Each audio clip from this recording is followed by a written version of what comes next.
Hi everyone, and welcome to another Asian Film Fans Movie Review. I am the Artie Dans, and this episode we're going to have a look at an Indonesian horror movie that was released very late last year. Now I'm going to say the title wrong, my apologies in advance.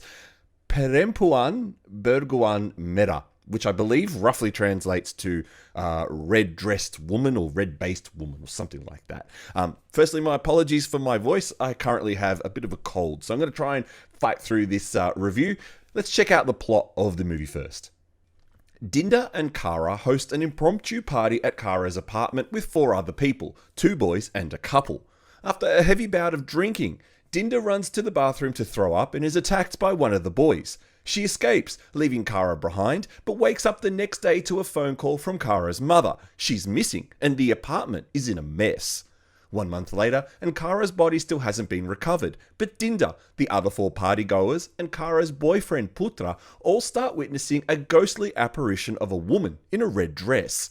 One by one, the partygoers end up brutally murdered, until Dinda and Putra work out where Kara's body is so her spirit can rest and stop all the murders. So honestly, I wish that the movie was as good as how I just described the plot. And I'm going to start off straight away by saying I didn't really enjoy this film. And there's a few reasons behind it. Firstly, it starts off really well. It starts off as a very decent thriller. And that is until the horror element starts to get introduced to the movie. I did like the first kill of the movie that happens in the elevator. I thought that was pretty brutal. It's not original, but it's pretty brutal. And like a typical Indonesian horror movie, it just goes straight for the gore and guts. And that's fantastic. And this is a bit of a different movie from Indonesia. So it's usually I'm very used to seeing movies about the Muslim faith from coming from Indonesia. This is not. And I believe this movie is focusing on Chinese Indonesians. Correct me if I'm wrong, but the characters do seem to be Chinese. And I found out during the week that they're called Chindos, which sounds a bit rude to me. So I'm probably not going to use that term ever again. And we see some of that Chinese mythology and Chinese religion throughout the film. But as a seasoned horror fan, especially if you like J-horror, I think you're going to work out this movie pretty quick. And unfortunately, I worked out this movie pretty quick. And that happened at a scene where one of the women is complaining to the building manager of the apartment block's water supply. And as soon as that happened, it's really obvious what the whole movie is about. And for me, and again, this is personal, this is just me, that's when the movie lost its ability to keep me focused. Up until that point, I was thinking, we're getting onto a really good thriller here, really good horror thriller here. But until that happened, I thought, no. But I think we're going to know what's going on here.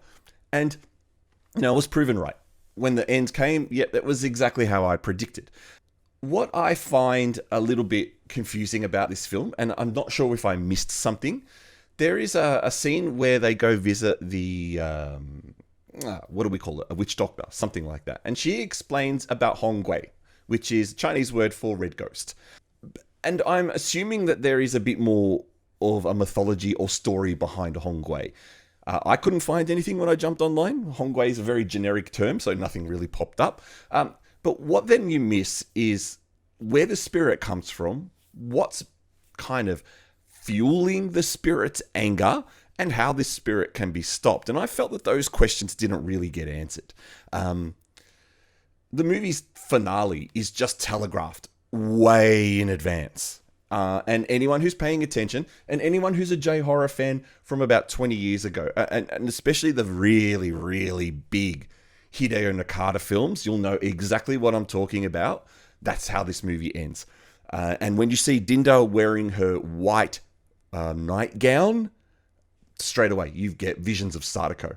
And you're just thinking, oh my God, they're not going to do this. And unfortunately, they do.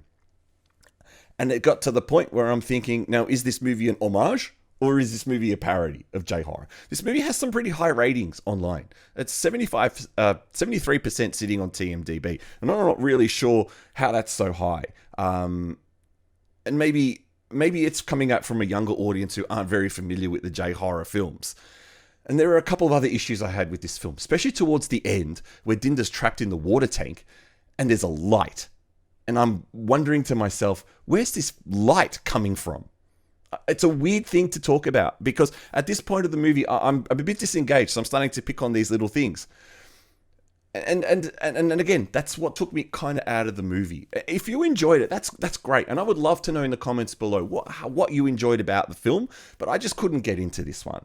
So using the great horror or stupid trash rating, the ghost rating, I'm going to give this only 2 ghosts, and that's because I worked it out too soon, and because I felt that the shift of tone of the movie was just too quick and a bit too ridiculous, and the ending felt a little bit rushed.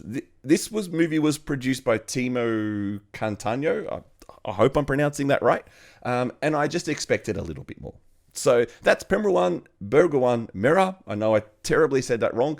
Later today, I'm going to be watching Korat, so I'm really looking forward to exploring Korat because I heard that is a fantastic film. But anyway, thank you for watching this video. Please press like if you enjoyed it. Drop a comment below to tell me what you thought of it. If you agree or disagree with me, subscribe for more video reviews. Otherwise, I'll catch you next time. Thanks.